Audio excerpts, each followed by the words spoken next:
Today's tip for prayer is going to move us to the next level. Have you ever been to a gym or some kind of an exercise class where the teacher says, "Okay, everybody, get ready. We're going to rev it up now." Well, that's what we're going to do today, because the topic for today is fasting. Fasting is simply this: abstaining from food for spiritual purposes. Abstaining from food for spiritual purposes. If you're not eating so that you lose weight, that doesn't count as fasting. Fasting is, in this setting, referring to denial, abstaining from food for spiritual purposes. And it's always been seen as one of those things that takes us to the next level of our prayer life. They go together. Andrew Murray, one of the great writers of the last century, the spiritual disciplines writers, said this: with prayer we grab hold of the invisible, but with fasting we let go of the visible. They work together. And so today, let's see if we can grow in that aspect of our life with God. Richard Foster, in his book Celebration of Discipline, he describes fasting as basically, there's 4 different kinds of fasting that we see in the Bible. It's not all the same. For example, there is what's called a partial fast. In Daniel chapter 10, Daniel abstains from delicate foods or choice foods for a period of time. There's also then the basic fast, and that is when you go without food, but you still drink water. We think that in Matthew chapter 4, verses 1 and 2, when Jesus is fasting for that long period of time, he's drinking water, but he's abstaining from food. That's the basic fast. But then there are times when it's an extreme situation and there's an absolute fast. For example, when you look in Esther, when the nation is about ready to be annihilated, there is an absolute fast. Or when Saul of Tarsus is knocked down and struck blind for several days, he doesn't eat or drink. That's an absolute fast we see in Acts chapter 9. But then there's also corporate fasts. This is when the whole community, everyone in the community is asked to fast, often when a crisis is taking place.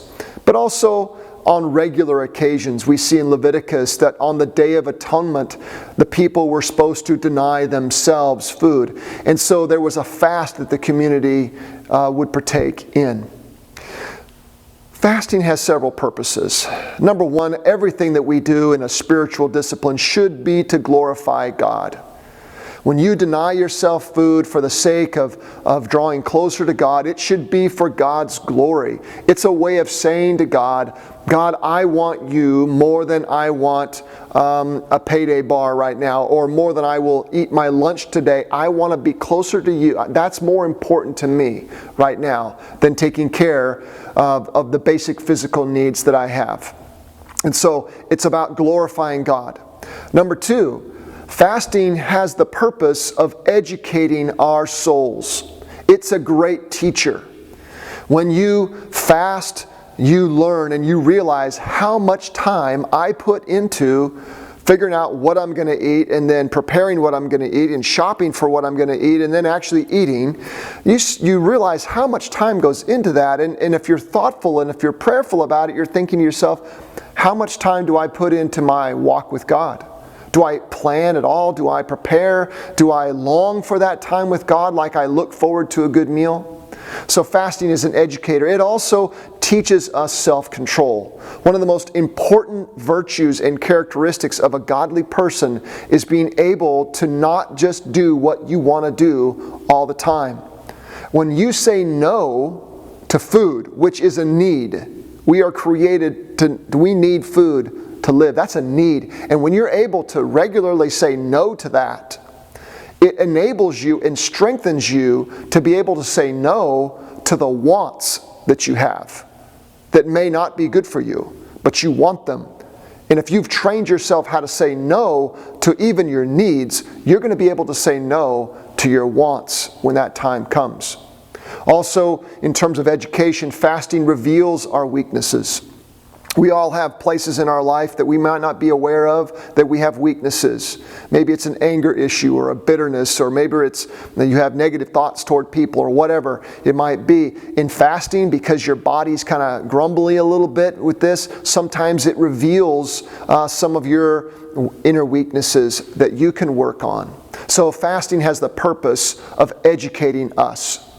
Number 3, fasting intensifies prayer. If you can imagine it like this, I mean, right now is the season where people are doing a lot of burn piles in their backyards, or burning limbs and trees and so forth. And when you get a bonfire going, sometimes it's going, but it's not big enough to really burn everything up. And so you put some accelerant on there. That's what fasting is. It's like an accelerant that you add to your prayer life. And so when there's big decisions coming down, we see people in the Bible praying.